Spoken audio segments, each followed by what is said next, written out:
Housein leisure from Masi, Infal Mayomak the Labor, Razor Mamakadani, Housing Narang Numidang Tokiba, Dumdaba, Kui Arambatangolgi, Amici Fagi, Nana Makeka, the Niam Polatuna, Konganga Sanction Bamadi, Security Force, Amadimiam, and Imarata, Yam Atoba Munga talk about Matunda, Nasi, Puntaram Matoi Makairon Tarapati, Hongna, London City Labor, Tongan Bahoyi, BJP, the Congress, MLA Singyangna, Hoyi. Ras Baban the lady Bakoi Governor Unaduna Wari Batai Sabigi, Hoi Dumba, Sesana Masatari, Heidi Bawari Sabasida, Lady Bird, Lamda Masigi, Security Force Ki, Dum Labatonga Tonganba, Sharpia, BSF Amadi, Atonganba, Security Force Ki, Kanoti, Oiba, Makotumbo officer Sing Yauna, Wari Sabigi Tabakasi Satari, Hodi Hogi Oina, Heidi Ba, Wari Hanabasida, Karamba. Topic ta kam hiram da maru ena sanari bano haiba do hoji phogi di haiba ngamdri tawtabu sanari bu wari si ngarang thokhiba dum laba thogdo adugi matang da soidana oigi ni haibi thajaba amadi chingnaba miyam ngi famda leiri asigi wari sanaba sida yaukhiba dum laba MLA sing adu samnamda koina panjarabada Dr. Ranjan Basanta Dipu Gangmai Rameshwar amadi tongan ba koi MLA Robindro Lokeshwar sumba punna MLA taraga mapan hoji phogi oina MLA tara mapan sugre amadi Tonganba Lehi Security Force ki Makok Thongbo official sing kayasu Afamasida Yorokuna Laikre Aduga Makatana Hairiba Wari Sanaba Sida Kari Wari Sanadi Duga Karamba Lengaki Kongtang Pakalaki Habudi Niampuna Minaki Masining Asigi Azum Lava Governor Amadi Lengaki Leriba BJP American Congress ki MLA Singo Unaba Aduda Sanra Wari si Mapuina Nang Pakiba Arambagi Amit Chief Kanan Amadi Mahaka Loyan Pamina Kiba Mio Maria Adu Kari maram ki phabano aduga masigi manung masigi marumda kari lay habaduni aduda masagi layriba security force amadi governor ki makedi phongor leba phonsi makoy adu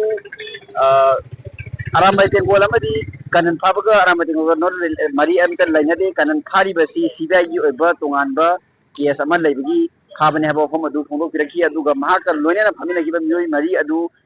gi oinadi mahakal chami narambagi Pagi phabani tabu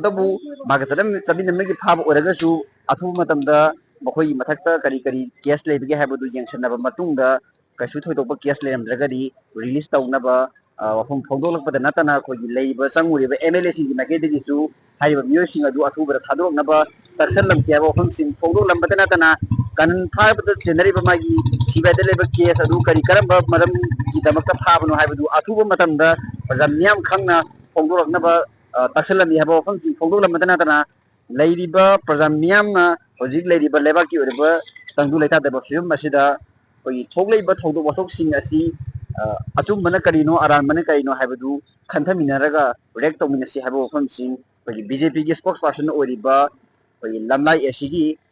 MLA Kh.Ibomcha na pongdolamki hiramsigi matangda video journalist langamaluna na pawganjariba bisoyo enam elite news Ras Babat Masih logo tadi boy like MLA mayam na governor Naruri se boy honorable governor da masih ki ngarang di hari besing do condition nama tu yaudana hadok piu hai beni adu da governor na hari puse akoi government sina 80 against the late Moina government sida pirak pa corporation including handaki sing isau do kaide 80 low ki ba mayam do loina ma appreciate tawi aduga hojik phari sidi koi gi kanan phabase Manipur government phaba nate koi gi CBI na moi gi case amagi phabani aduga moi mari do aduna maga saminarambadagi phabani haiba akoina